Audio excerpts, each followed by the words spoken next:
नारद मुनि ने भगवान विष्णु की सुंदर सुंदर कथाएं और ओम नमो भगवते वासुदेवाय नाम का जप सुनाते रहते हैं, जिससे कि गर्भ में ही प्रहलाद भी श्री वासुदेव का श्री नाम जाप करने लगता है, जिसे देखकर माँ लक्ष्मी अत्यंत चकित होती हैं और श्री हरि से कहती हैं कि ये आपकी कैसी लीला है कमल नयन।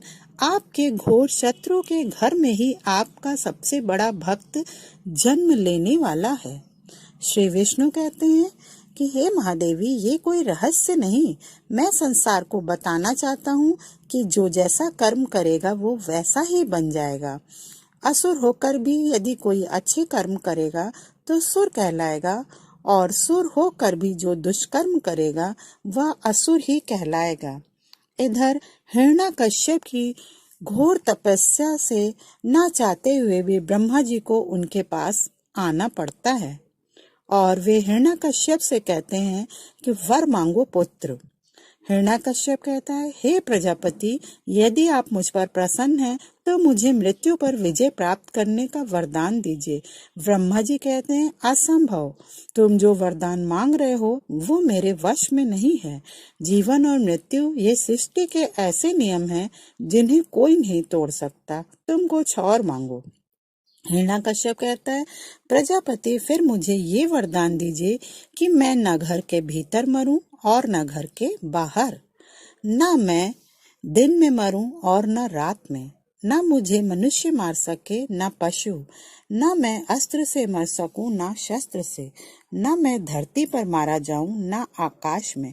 ब्रह्मा जी कहते हैं, तथास्तु, तुम्हारी सभी इच्छाएं पूर्ण होंगी। हिरण्यकश्यप अट्टहास करता है और अति प्रसन्न होता है कि उसने ब्रह्मा जी को भरमा कर उनसे वही वरदान मांग लिया जो वो पाना चाहता था। और ब्रह्मा जी से वरदान पाने के बाद हिरण्यकश्यप अपने राजमहल वापस आता है और वहां अपनी पत्नी कयाधु को ना पाकर सेवकों पर अत्यंत क्रोधित होता है।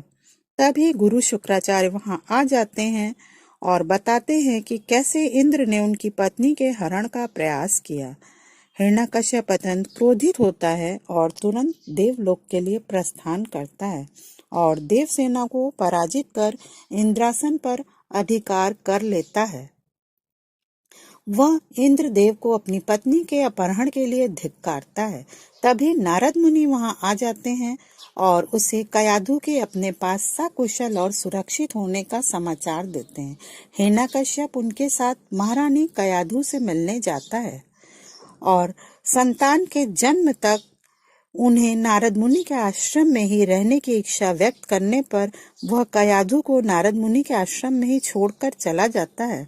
नारद जी श्री विष्णु की लीला पर अत्यंत प्रसन्न होते हैं कि घोर विष्णुद्रोही के घर पर ही अनन्य विष्णु भक्त का जन्म लेने वाला है, यह उसे स्वयं ही नहीं मालूम। और हिरण्यकश्यप इंद्रासन पर बैठकर भोग विलास में डूब जाता है। उसके अत्याचार दिन पर दिन बढ़ते जाते हैं। इधर कयाधु को प्रसव पीड़ा प्रारंभ होती है और नारद मुनि भगवान श्री विष्णु से सहायता की प्रार्थना करते हैं और भगवान विष्णु योग माया को कयाधु की देखभाल करने के लिए भेजते हैं। महारानी कयाधु एक सुंदर पुत्र को जन्म देती हैं, जिसे देखकर श्री विष्णु और माँ लक्ष्मी अत्यंत प्रसन्न होते हैं